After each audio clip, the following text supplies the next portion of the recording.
now move back into committee for our final item on the agenda, which is a planning application consisting of 3 planning applications, but we're considering them all together because they relate to the same site. So we have planning application 20232414, 20232510, 20232650, and all relate to land north of Norwich Road at Little Plumstead.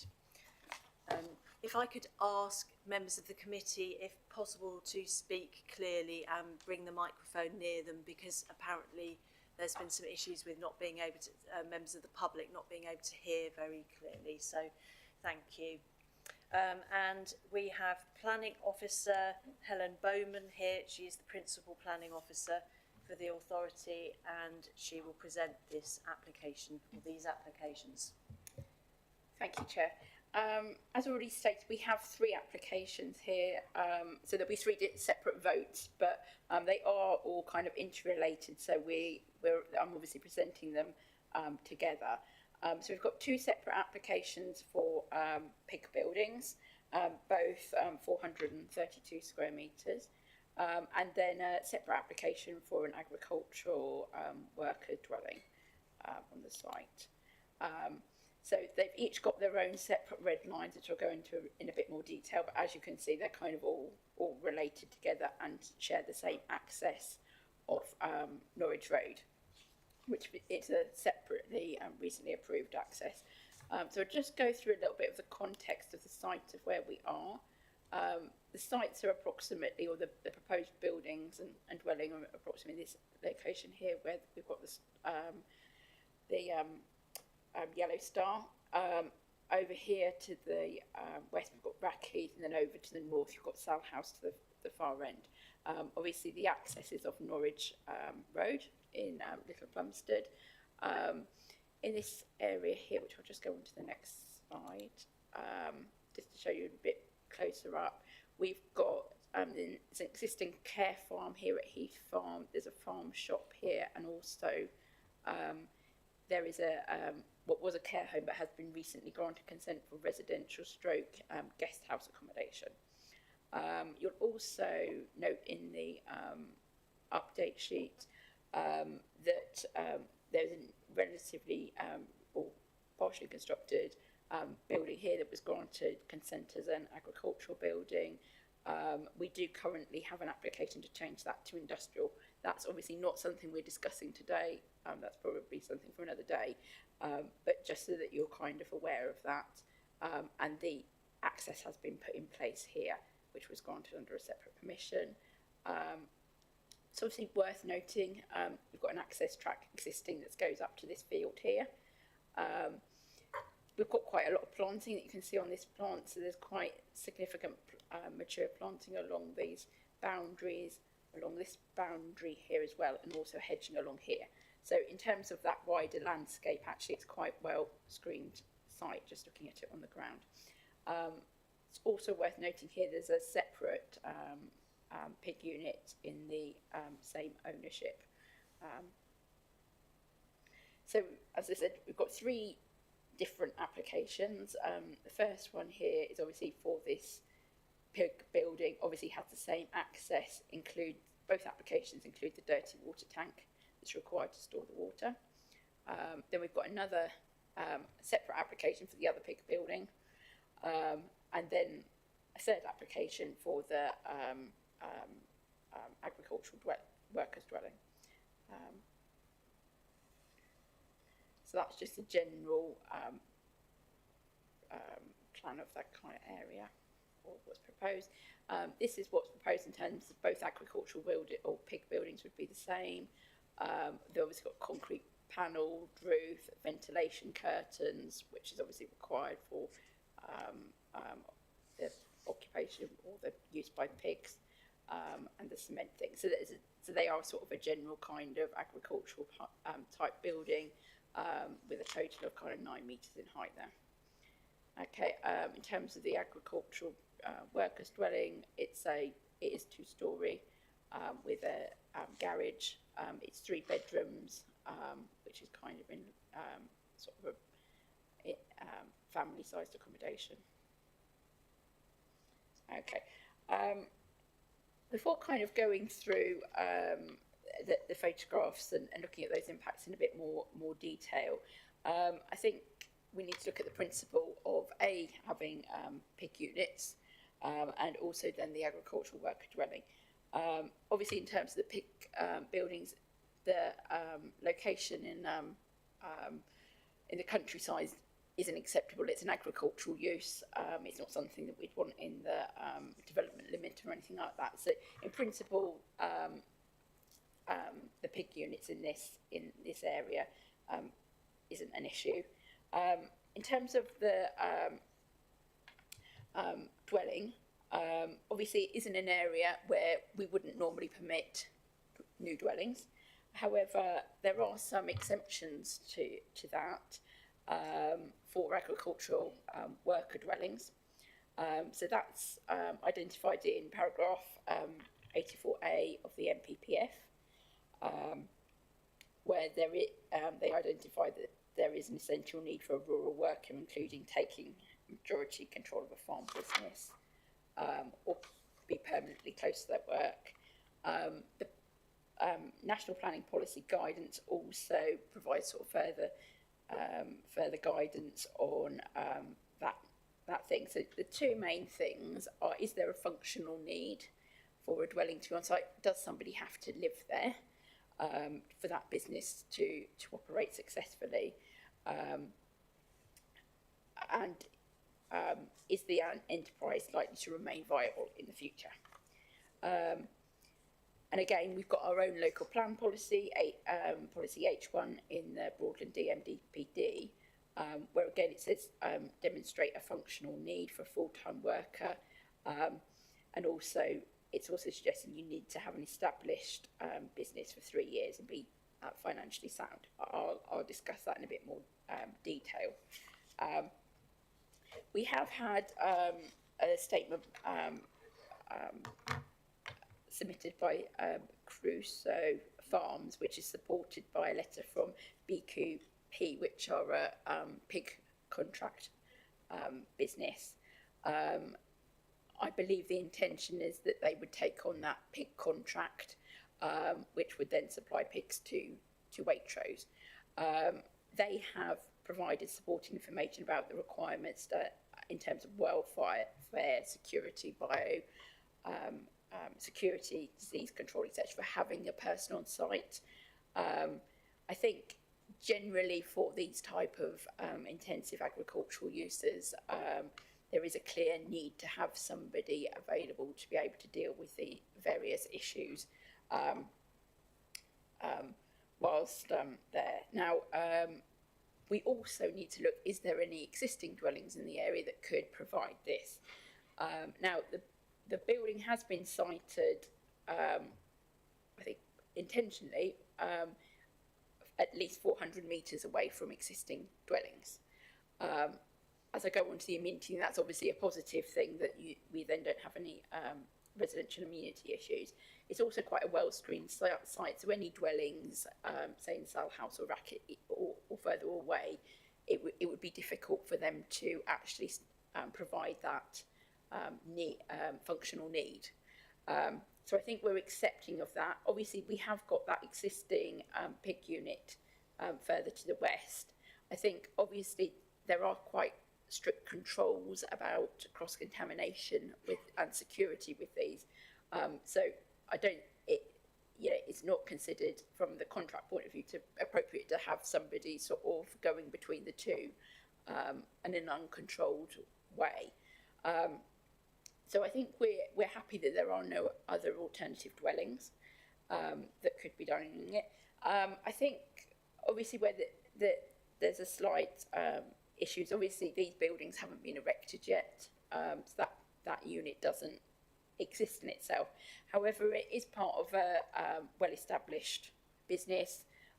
There's obviously the pig unit further down the road. There's also I think the applicant has pig units in South Walsham, as well as an arable business as well. So as part of that wider business, then and also there's some financial information that's been submitted, we feel that as a business as a whole, then it would remain, or there's a likelihood that we would have an ongoing business. It's not a completely start-up situation. So in terms of that, we're accepting the principle of the agricultural worker dwelling as well as the pig buildings. I'll just go through some of the photographs and then obviously talk you through some of the landscape and amenity things. So this is the view along Norwich Road. This is coming from, going away from Norwich. This is the building that has been erected very recently that's subject to another application. And this is the access that has been, again, has a separate planning permission. There is going to be a replanting scheme for the hedge. Obviously, we're not quite into the planting season, so that should be happening in the next couple of months. And this is obviously looking from the other direction, so the site access is here, so there will be more replanting. So this is the existing track that goes up to the fields, and this is in the site within the existing site, so you can kind of see there's existing screening, or some existing screening from the so that this is looking towards Norwich Road, or Plumstead Norwich Road. There is existing. There's also quite some distance from Norwich Road, and how the land lays, you really wouldn't get very minimal views from public viewpoints. Again, we've got existing landscaping all in here, very mature.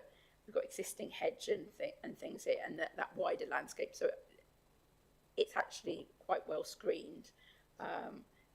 There can be some provision of some additional landscaping around it as well. I think one thing that we have had to give quite considerable consideration to is it's located just literally outside the nutrient catchment zone. So this is the nutrient catchment zone, and this is the approximate location of the site. It's proposed that it would be a sort of a straw-based system for the pigs. So that waste would obviously be collected and be removed on a regular basis, and then that would obviously be stored, and then the intention is that it would be then put onto the land as fertiliser. The site is as well as it is within the nitrate vulnerable zone, which is obviously controlled by the Environment Agency. We have had some information submitted that that there could be the pig waste put onto that ground as fertiliser without that exceeding the thresholds in the nitrate vulnerable zone. Obviously, given its proximity, it's likely that some of that waste would then go onto land which is in the nitrogen catchment zone. Obviously, we need to make sure that we're spending a lot of time and effort reducing that. So obviously, as part of this application, I've wanted to make sure that actually we're not making that situation worse. But actually, through discussions and quite a lot of learning on my part, that land, that arable land, will basically need some type of fertiliser, whether it be from pigs or whether it be from an artificial source. So in terms of it, and you wouldn't want to over-fertilise the land because that wouldn't be beneficial from the crops. So that land in itself won't be any, there won't be any increase. It will still be arable land with that similar input. So I think we are now satisfied that actually we wouldn't be making that nutrient neutrality situation any worse. I have put in the report as well, it's quite different from these indoor pigs are quite different from the external pigs. So obviously we've got the Markshall Farm scheme. Obviously that waste is going uncontrolled onto the ground, whereas this will obviously be controlled, and that's the kind of key difference. Other obviously issues to consider are highway safety. parish have raised some concerns about increased traffic movements onto Norwich Road. It's proposed that there'd be 2.1 batches of pigs every year. So the pigs in themselves will stay on site for quite a considerable amount of time. Obviously, there would be some traffic movements associated with the moving of the pigs on and off, but they would be quite limited for a short period of time. And otherwise you're just getting feed, etc. come on, so there's probably not a significant amount of traffic movements. We've got no highway objections, so we're happy with, from the highway perspective. In terms of the residential amenity, actually the distance is a key thing here. In general terms, over 400 metres, we'll then mitigate it by the distance. Environmental Health have requested that there's an odour management plan and just a manure management plan put in place to make sure that we can control where those manure is stored, the waste is stored.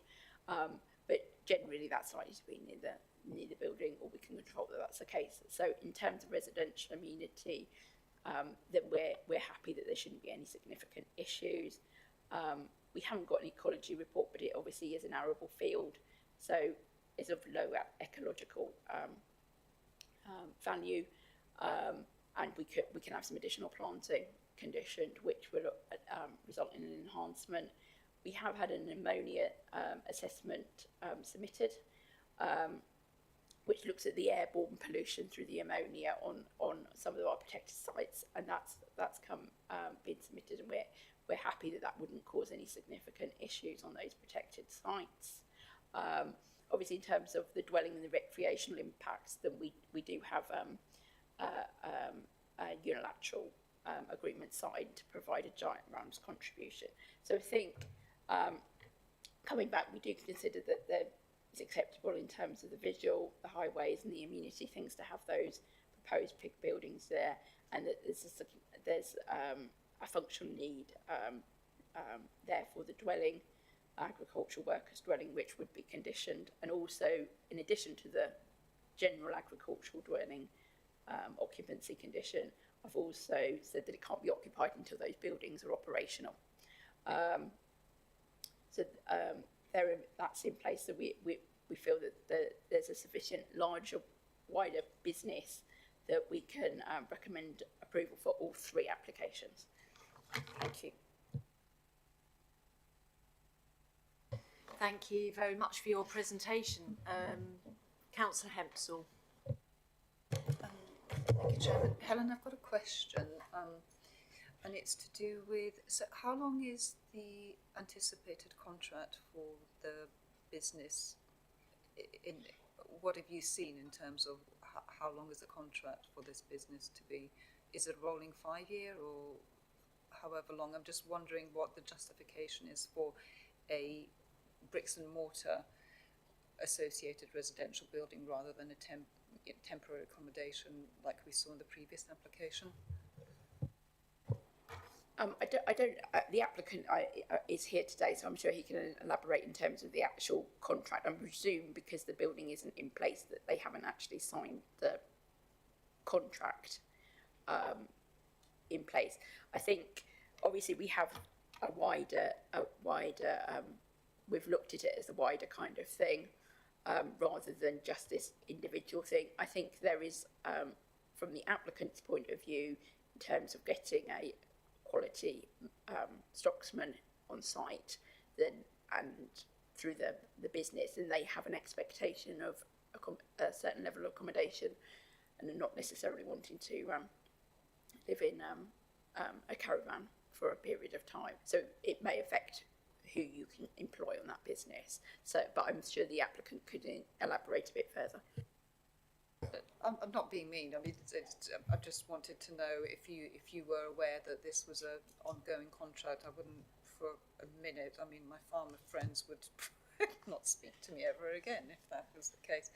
I think the other question is, so you said the condition is in place that the building does not become habitable until the operation is in place. So does that also mean that the habitation has to cease if operation ceases as well? I've put on the proposed the general agricultural condition. So generally that's someone that works locally in agriculture. The reason for me doing that, so if we have got a dwelling on that site, it's there, isn't it? So if we just use it for those particular buildings, if those buildings did cease that use for whatever reason in the future, it would be easier to remove that agricultural occupancy because it would be related specifically to that business that wasn't there. If we have that wider condition, it means that anybody who works within that area could occupy that building. So it gives that wider use of that building. So it could be used for any agricultural worker that was in a wider site. But I think in contract things, when you're doing the pigs, then they require that there is somebody on site. So generally, if it's going to be operating as a pig building or as a pig business, then it's going to be occupied by somebody that's on that site related. Thank you. Councillor Orber. Thank you, Chair. Just can we confirm that the access road then is suitable for the type of vehicles that will be picking up and dropping off pigs, and the larger vehicles that go down there? Because I've got no idea from the pictures you told me how big it is. It is a single track, but obviously there's not going to be that many people when they obviously collect or drop off the pigs. Then it obviously will be a controlled process themselves. So yes, it is a single track, but you're not going to get the number of movements, and they're all going to be connected for there to be any kind of conflict. It's not really going to be in their interest to have to reverse or anything like that. So they could be held at the far end if necessary.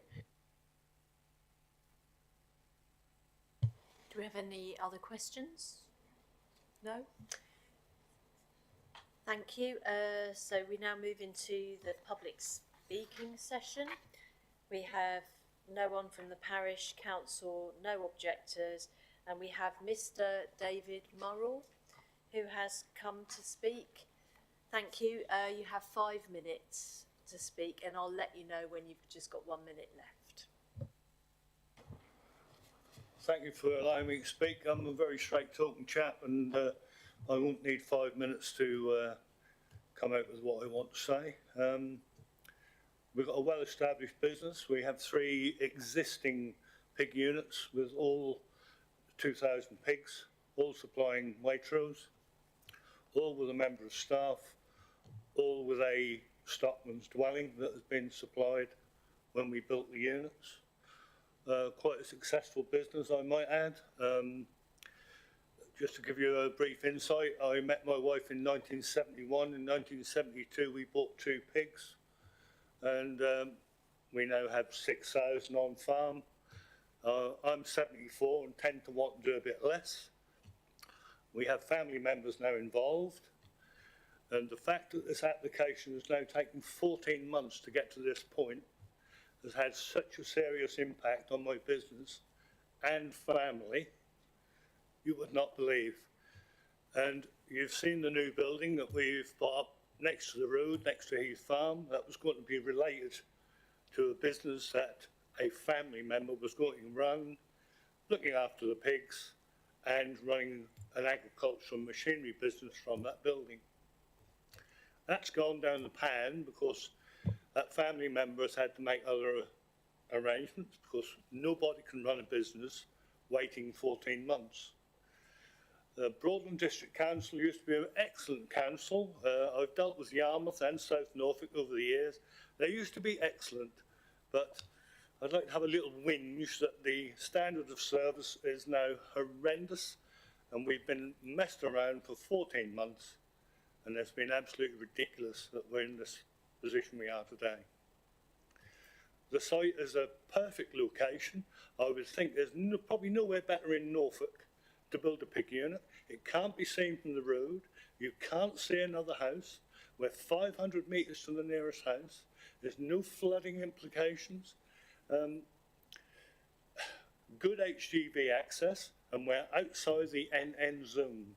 We've ticked all the boxes, and the local member called us into committee on behalf of the parish council in October 23, and here we are in October 24 in front of you guys. And as you can probably gather, I'm not a happy applicant today, and there's no reason why this can't be approved. And thank you very much for listening to me.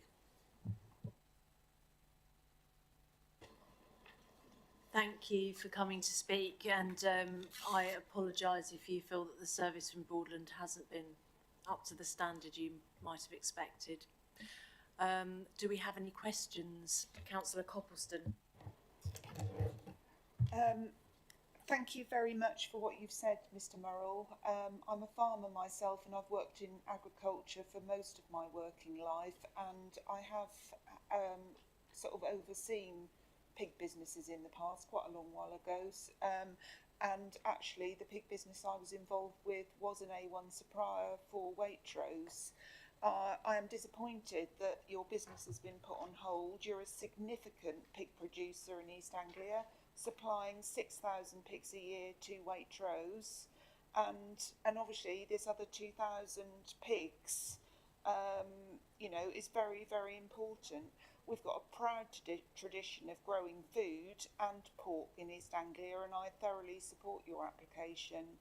I think it's a great business, and I quite agree that the agricultural dwelling should be of a high standard to attract the best sort of farm livestock man available, or woman available, to fill that role. So I'm thoroughly in support of this, and I would like to see, you know, no further delay to this application. Thank you. Thank you. Do we have any other questions? I have a quick question just about, are there any energy efficiency proposals for the building? Very little energy use. I mean, it's just an auger that runs to fill all the feed hoppers up twice a day with a single phase 1 horsepower motor. Very little electricity use, thank God, because it's so expensive. And no, at this moment in time, we don't have energy saving. I'm currently not completely convinced of solar panels and wind turbines at this moment in time in my life. And I want to apologise about the 3 applications, and the only reason there's 3 applications is to save planning fees. Simple as that. But in the answer to your question, no. Thank you. And Councillor Hempsall? Chairman, I welcome this application, and I'm also glad that the manure and, you know, other byproducts of the farming are going to be used locally, because that will, you know, in answer to your energy saving, that will reduce the carbon footprint of this operation significantly. So I'm really glad that there's a use for these byproducts locally. Can I also just, as a matter of protocol, Chairman, it used to be that councillors who called in an application would then be present at the planning committee to make their points to the planning committee as to why they called this in. And there's been 2 applications today when we haven't had those representations from those members who called it in.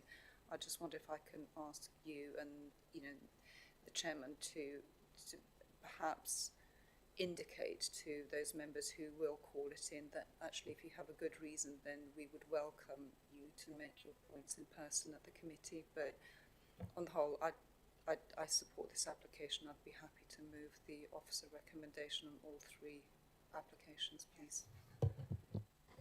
Thank you. I do take your point actually about committee, you know, representation from the local member at committee meetings, and I believe we will be planning to look at the scheme of delegation for the planning committee at some point. Councillor Copleston. Councillor Hempsall has just moved that we approve this application. She's proposed that, and I would like to second that. It's a really important scheme. Really? It's, you know, for the continuation of this business, which is very important for Broadland. Yeah, I'm happy to second the recommendation. Thank you. Thank you. Are we happy to take all of these three planning applications en bloc and vote on them together? Is everyone okay with that? Thank you. So we have a proposal from Councillor Hempsall that we approve this application with conditions and unilateral agreement for GIRAMS and approval for condition. Oh, do we? Okay. Okay, right. So we, yeah, thank you. So we have a proposal for approval of all three applications from Councillor Hempsall and a seconder as Councillor Copleston. If you are in favour of approval, please raise your hands. Thank you. That's unanimous. All three applications have been approved. Sorry, you've had a whinging old farmer in front of you today. And we now move to item number 5 on the agenda to look at planning appeals for information. Chair, so we've got 3 applications that we've received appeals for, and I'll just go through them now. Those are reference 2023-3696, that's Brundle, St George, 15 Highfield Avenue, and that's for demolition of an existing dwelling and erection of a single-storey dwelling with vehicular access. That's on the basis for it being proposed as being too big for the plot and the amenity impacts for the neighbours. Second one was 2024-0600, that's in South Walsham, and that's D&C Murrell for outline permission for provision of 4 self-build plots to include associated external works and new access, and that's refused because it's outside the settlement limit and there's lots of issues as an application. The other one is 2023-3427, and that's Reefham land of Green Ginger on Durham Road, and that's a new self-built dwelling. The primary reason for that is it's outside of the settlement. And then 2 that we've had decisions back from the planning inspector, both positively went with our refusal reasons and dismissed the appeals. One was Thorpe St Andrew, 10 Laundry Lane for a bungalow, and that was primarily to do with landscape trees and flood risk. The other one was Spixworth, 85 Park Road, and that's the detached garage to the front, and that was because of it was harmful to the character and appearance of the area. Thank you. And we now close this planning meeting at 1:00.